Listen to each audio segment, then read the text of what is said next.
I'm now going to kind of do a little bit about course structure of the MSc degree programs before I then pass over to the careers team, which will mean I'll pass over to Farzad. So that'll be in a few minutes. So if I just kind of indicate what we've got is we've got basically 5 degree programs within the department. There's the MSc Economics program, and we had 2 students earlier talking about the MSc Economics program. Then there's an Economics and International Financial Economics degree program that's very similar, but with a slight more focus on some finance aspects.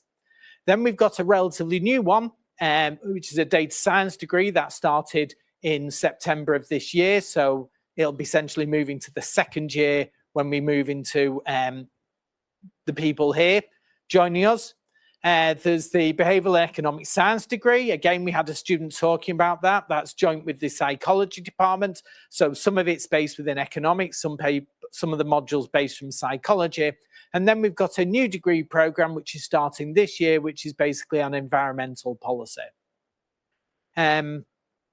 What we do within the degree programs, even within the core modules, we run what we call A and B stream modules on the course. So we run Micro A, Micro B, Macro A, Macro B, Econometrics A, Econometrics B, and that enables students to specialize in different areas. So the A streams, as indicated here, tend to be more policy focused, whereas the B streams, the ones on the right, tend to be more mathematically challenging and more theoretical. And essentially the choice of that depends upon where you want to go, where you see yourself moving on, and the skills that you want to acquire. So if you imagine that the A stream, the pathways we think it's aimed at, are ones where you're going to be applying ideas. So it's governments, think tanks, central banks, policy-oriented careers, whereas the B pathways are more for kind of research positions, role with regulators. If you want to go on and do a PhD or an MRes, so further qualifications, that's where it's predominantly aimed.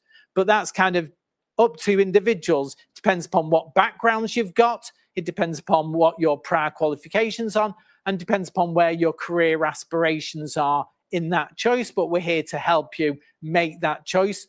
And all students get presentations at the start, which indicates not only what the areas covered in the A and B streams are in terms of macro, micro and econometrics, but there's also optional module choice presentations by all of the module leaders, which indicate the kind of what else you might want to choose. So what we've got here is what you can benefit from in terms of the MSc. So the idea is we're going to push you beyond your undergraduate training, so you get more rigor, you get more research-informed knowledge, and a number of the students talked about the fact that they spend time reading papers to understand where the frontier of the discipline's going in that particular area. But again, one of the things the students haven't yet experienced, although they're starting to think about it, is at the end of the academic year, so after exams are over, they basically go off and do their own dissertation.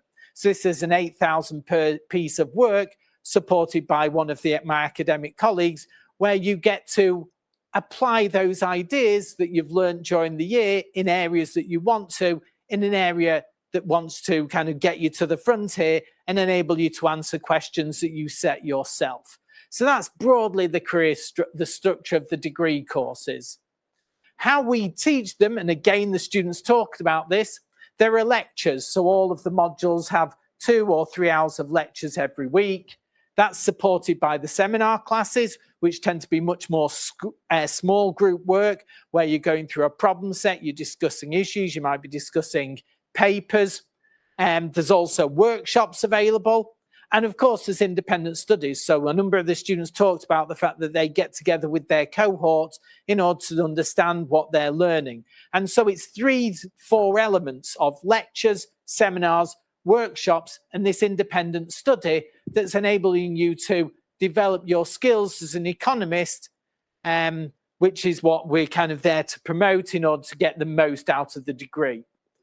We're here to help you, and so you'll receive help from your dissertation supervisors through the personal tutor system, and through the advice and feedback hours that colleagues offer every week to answer questions that students have. Preceding all of that, we're going to give you the quantitative technique skills that you'll need for your degree course. So there's kind of 2 weeks of pre-sessional maths and stats, which enable you to reassess, to relearn some of those skills that you acquired in your undergraduate degree that might have forgotten, and maybe push new areas that you might not have been taught in order to prepare you for the degree course that's coming along. So here we've got the fees. So on the left part of it is the fees for home students. On the right part, you've got the fees for the international students. These are the fees that exist for 2026. They're subject to change for next academic year, but that's what we're looking for. But there's also discounts and scholarships available. So for anyone that's a Warwick alumnus, there's a 20% discount. There's a 30% discount for home students taking the MSc in Economics and EIFE. There's also additional scholarships for academic excellence. There's regional scholarships for Africa and Latin America, and there's other regional scholarships for Europe. So I'm hoping that gives you a flavour for the degree course that you're potentially entering into.